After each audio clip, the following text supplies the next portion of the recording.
Greetings, I welcome you all to today's class. It's me, Samyo Hangma Rai. We will be studying an exciting topic that is how driverless cars will change our world. Let's begin the class now. Current affairs and issues. Today, we're going to deal with the reading one portion of the first chapter titled How Driverless Cars Will Change Our World. How Driverless Cars Will Change Our World by Jenny Cusack, published on 30th November 2021. It's a late night in the metro area of Phoenix, Arizona.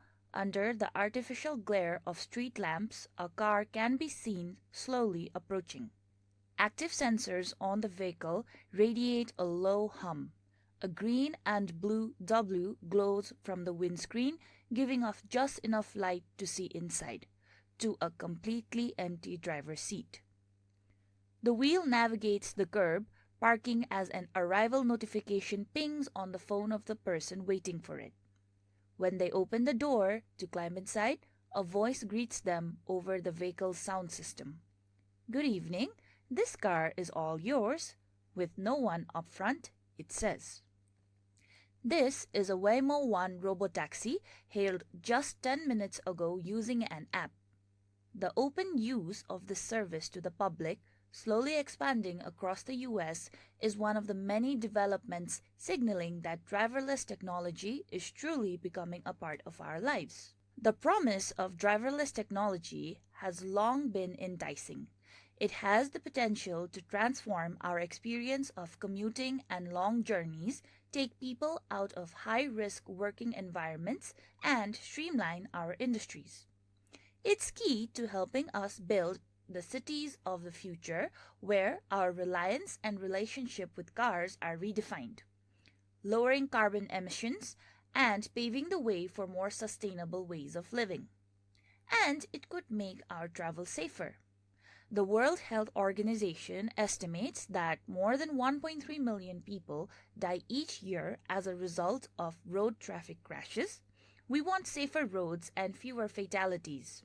Automation ultimately could provide that, says Camilla Fowler, head of automated transport for the UK's Transport Research Laboratory, TRL. But in order for driverless technology to become mainstream, much still needs to change. Driverless vehicles should be a very calm and serene way of getting from A to B. But not every human driver around it will be behaving in that way, says David Hind, Chief Scientist for Safety and Investigations at TRL. It's got to be able to cope with human drivers speeding, for instance, or breaking the rules of the road.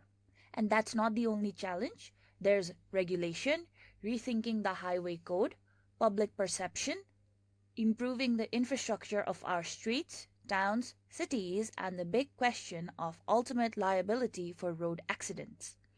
The whole insurance industry is looking into how they're going to deal with that change from a person being responsible and in charge to the vehicle doing that, says Richard Jinks, Vice President of Commercial at Oxfordshire-based driverless vehicle software company Oxbotica, which has been testing its technology in cars and delivery vehicles at several locations across the UK and Europe.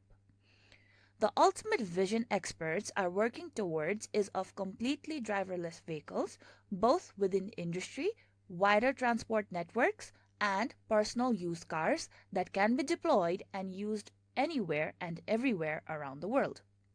But with all these hurdles in place, what exactly does the next 10 years have in store for autonomous vehicles? 2 years from now. The biggest hurdle for those in the driverless technology industry is how to get the cars to operate safely and effectively in complex and unpredictable human environments. Cracking this part of the puzzle will be the major focus of the next 2 years. At the MCT test facility at the University of Michigan, experts are addressing this. The world's first purpose-built testing ground for autonomous vehicles, it is a mini-town of sorts made up of 16 acres of road and traffic infrastructure. It includes traffic signals and signs, underpasses, building facades, tree cover, home and garage exterior for testing delivery and ride-hailing and different terrains such as road, pedestrian walkways, railway tracks, and road markings which the vehicle must navigate. It is here that experts test scenarios that even the most experienced of drivers may be pressed to handle, from children playing in the street to two cars trying to merge on a junction at the same time. To summarize the chapter in short, the chapter talks about the use of driverless technology, the pros and cons of it, the pros being how it makes our travel safer, it is a more sustainable way of living, and there are lesser emission of carbons. However, at the same time, the cons of it are how it is unable to deal with the hurdles that can exist, such as children running around, other human drivers, and so on. Additionally, there are a few changes that driverless technology needs for it to be 100% safe to be rolled out for the public's use. Now let's move on to the exercises portion. Number A, the following words have two different meanings. Match each word with the meaning used in the context of the text above. Number A, glare, an intense binding light.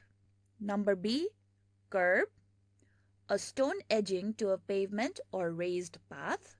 Number C, hail, to call to somebody in order to attract their attention.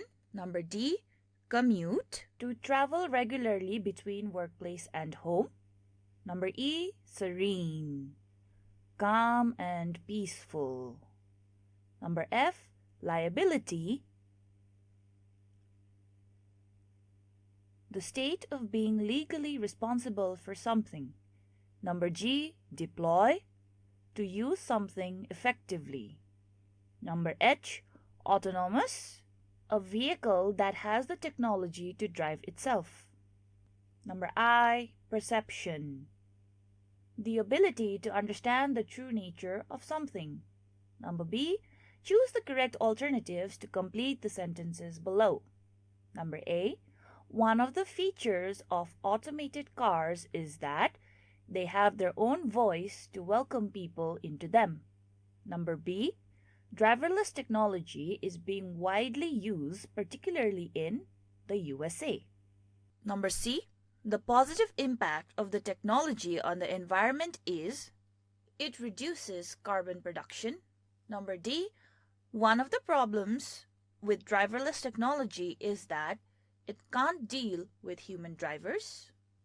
Number E, one of the biggest challenges of the automated cars is human safety from it. And number F, the automated technology developed so far is partly trustworthy. Number C, answer the following questions. Number A, mention any three features of the driverless car. The features of driverless car are: it does not need a driver, there is lesser carbon emissions, and it welcomes passengers on its own. Number B, describe the benefit of driverless technology. Driverless technology does not require drivers and it is much safer. Number C, what according to Camilla Fowler is the special advantage of automated vehicles?